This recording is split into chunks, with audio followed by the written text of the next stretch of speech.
El Señor esté con ustedes y con tu espíritu. Evangelio de nuestro Señor Jesucristo, según San Mateo. Gloria a ti, Señor. Jesús dijo a sus discípulos: si tu hermano peca contra ti, ve y corrígelo en privado. Si te escucha, habrás ganado a tu hermano.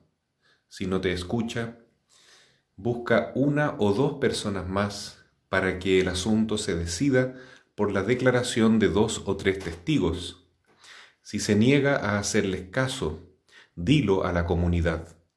Y si tampoco quiere escuchar a la comunidad, considéralo como pagano o publicano. Les aseguro que todo lo que ustedes aten en la tierra quedará atado en el cielo, y lo que desaten en la tierra quedará desatado en el cielo. También les aseguro que si 2 de ustedes se unen en la tierra para pedir algo, mi Padre que está en el cielo se lo concederá.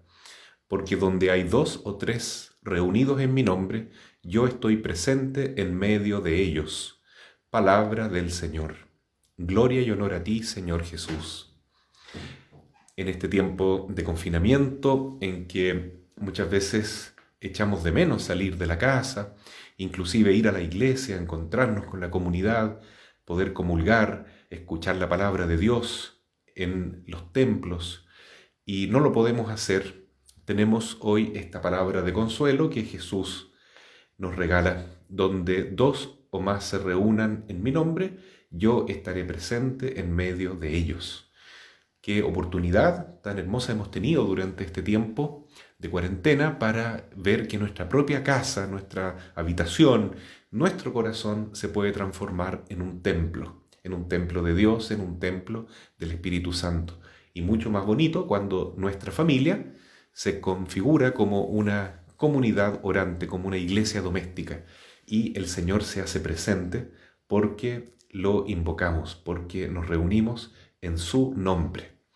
Ojalá que esta experiencia nos sirva una vez que se vuelva a la normalidad, si Dios lo permite, y nunca dejemos de considerar que Dios está en todas partes, está en el templo, está en nuestros corazones, está en nuestra familia, pero tenemos que actuar en su nombre, tenemos que vivir en su nombre, tenemos que invocar el nombre de Jesús y desalojar de nuestros corazones, de nuestros hogares, de nuestras costumbres, todo otro nombre que sea distinto al de Cristo. Nos dice la primera lectura del profeta Ezequiel que Dios estaba tan triste por la abominación que se había cometido en el templo de Jerusalén, adorando ídolos y cometiendo una idolatría, dejando de lado a Dios, al Dios verdadero, a Yahvé, de tal modo que sobrevino un castigo muy terrible, precisamente una plaga en que murió mucha gente que estaba vinculada con el templo, pero un signo permitió que las personas que no fueron castigadas, ¿no es cierto?, fueran también protegidas. Y este signo era tener una T en la frente. La Tau, que es la última letra del alfabeto hebreo, es la T nuestra y es una cruz en el fondo. Entonces ya desde la época del profeta Ezequiel está profetizada esta cruz, este signo de salvación que tienen todos los hijos de Dios. Los que estén con la marca de la cruz en su frente no tendrán el castigo que merece la humanidad por sus pecados. Y bueno, este castigo viene justamente por el alejamiento de Dios, por no adorar a Dios, por no colocar a Jesús en el centro de nuestra vida, sino colocar otro espíritu. Si no está el Espíritu Santo en nosotros, entonces viene el espíritu mundano, que es el espíritu de Satanás. Como ocurre, por ejemplo, en Francia, donde a pesar de que hay una tradición muy católica, muy bonita, muy hermosa, sin embargo, han pasado cosas terribles últimamente. A comienzos de mes se aprobó la ley del aborto en Francia hasta los 9 meses. Es decir, que alegando la razón de angustia existencial o depresión, etc., la madre puede invocar legalmente la posibilidad de abortar a un niño que tiene hasta 9 meses. Es un verdadero infanticidio de una persona que perfectamente ya puede vivir fuera del seno de su madre. Y esa atrocidad, esa abominación ocurre porque el pueblo se aleja de Dios, se aleja de las estructuras del Evangelio y asume otras leyes mundanas, ¿no? Leyes de los masones, leyes donde el hombre queda puesto como Dios. De ahí viene en Francia, ¿no es cierto?, la Revolución Francesa, con este gran ideal de igualdad, fraternidad, ¿no es cierto?, y libertad, que son palabras bonitas, pero cuando se pone al hombre en el centro de todo, dejando a Dios de lado, como se hacía en esa época, en que se perseguía a los cristianos y se adoraba a la diosa razón, la razón humana, como lo más importante, entonces podemos ver que ocurren estas cosas y pasan castigos. Tienen que venir los castigos porque es necesario que toda acción tenga una reacción. Todo lo que sembramos tendrá una cosecha. Toda causa tiene un efecto, una consecuencia. Si nosotros sembramos pecado, vamos a cosechar el castigo de nuestras propias malas acciones. No porque Dios nos castigue, sino que la misma ley de la naturaleza vuelve, ¿no es cierto?, como un boomerang terrible, como decía el Papa Juan Pablo II, contra sí mismo. El hombre o la sociedad que se construye sin Dios, adorando al espíritu maligno, adorándose a sí mismo, acaba por volverse contra el mismo hombre. Entonces, no queda más que arrepentirnos, convertirnos, escuchar la voz de la Virgen que nos llama a la penitencia, a rezar mucho y a preocuparnos por el prójimo. Hoy día el Evangelio nos dice que si tu hermano peca, no te puedes quedar indiferente. Viendo que hay tanto pecado, que hay tanta maldad en el mundo, no me puedo quedar callado, no puedo decir, bueno, yo rezo mi rosario, yo tengo mi vida espiritual, yo sé que Dios me está cuidando, y si los demás se condenan, se van al infierno, es problema de ellos. Dice el Señor que cuidado, si tú piensas de esa manera, probablemente tú estás en peligro de condenarte también, porque o nos salvamos juntos o perecemos juntos. Entonces no me puedo preocupar solo de mi salvación, del cuidado de mi alma. Yo me salvo cuando me preocupo principalmente de la salvación de mis hermanos. Y también de mi alma, por supuesto, pero preocuparme de mí tiene la misma importancia que preocuparme del prójimo. Si yo veo que mi hermano está en pecado, está cometiendo un error gravísimo que lo puede llevar a la condenación eterna, a perder su alma, entonces es mi deber como cristiano corregirlo. Pero esa corrección, que puede ser dolorosa en un primer momento, es por amor, es porque uno busca la salvación de esa persona. Y no solamente lo corrijo, rezo por ese hermano, me sacrifico por ese hermano. Como decía la Virgen en Fátima, recen el rosario, hagan penitencia, mortificación, para que esas almas se arrepientan y se conviertan a tiempo, no vaya a ser que se mueran y se vayan al infierno. Entonces el Señor es muy delicado para enseñarnos a corregir al prójimo.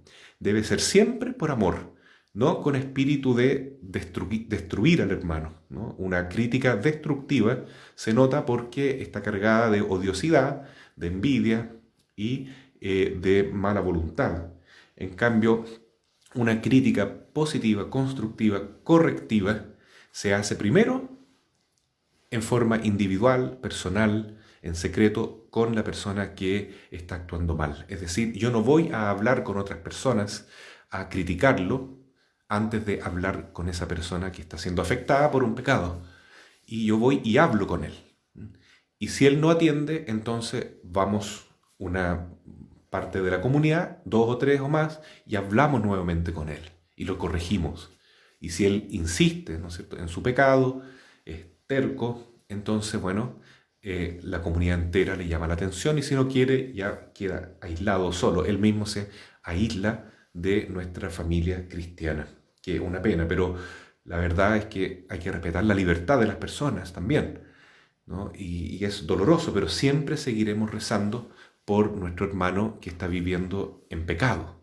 Entonces, no vale esto de decir todo es relativo, cada uno tiene su verdad, hay que ser tolerantes, que cada uno haga lo que quiera, aquí la libertad es lo que importa, porque eso es un libertinaje. Y eso no es propio del cristiano, ¿no? Si yo veo que alguien está teniendo una actitud de vida que no corresponde con la ley de Dios, no vale decir, bueno, él es libre, que haga lo que quiera. Yo me preocupo de él. Eso es lo que el Señor hoy día nos está diciendo. Claro que cuesta, pero si no me preocupo del hermano, si me quedo callado, si soy indiferente a ese pecado, yo también me hago cómplice y tendré que responder por él. Es una gran llamada de atención y un poco que corrige una visión negativa que uno puede tener de no digas nada a tu hermano porque saca primero la mugre que tienes en tu ojo, ¿no? Porque también Jesús dice, no juzguen y no serán juzgados. ¿Y quién te crees tú de corregir a tu hermano que tiene una paja en el ojo si tú tienes una viga en tu propio ojo? Pero también el Señor dice en ese otro evangelio que si uno se saca la paja del ojo, ya no es un hipócrita. Si uno está tratando de llevar una vida cristiana, de vivir lo más posible apegado a la enseñanza del evangelio, según el amor, la fe, la esperanza, luchando contra el pecado, luchando contra Satanás, entonces también en ese caso uno tiene la obligación de preocuparse por los demás. Y si uno dice a veces que hay cosas que son malas en sí, per se, que son pecaminosas de por sí, entonces no es porque uno quiera hacer daño a otras personas o quiera aparecer como una persona que quiere llamar la atención o quiere tratar de sentirse superior a otro. Todo lo contrario, es un acto de verdad, un acto de humildad incluso. Decir lo que está bien y lo que está mal. Porque no es esto de el antidecálogo que habla el Papa San Juan XXIII, ¿no es cierto? O el antievangelio que ha mencionado el Papa Benedicto XVI, que manda hoy en el mundo, donde hay una verdad totalmente relativa, fluida, donde cada uno tiene su propia verdad. Eso es algo que es propio del diablo, ¿no? Del fruto prohibido, de que el bien y el mal, la verdad y la mentira, todo se puede relativizar. No, la corrección es importante. Corregirnos, ayudarnos para volver al buen camino. Y que la oración nos ayude a hacerlo siempre con caridad, con humildad y sobre todo con mucha coherencia, tratando de primero uno mismo predicar con el ejemplo. Le pedimos a la Virgen que nos ayude a acoger esta enseñanza tan valiosa que nos deja Jesús para poder tratar por lo menos de construir un mundo mejor que el que estamos y prepararnos así al mundo venidero. Así sea. Amén.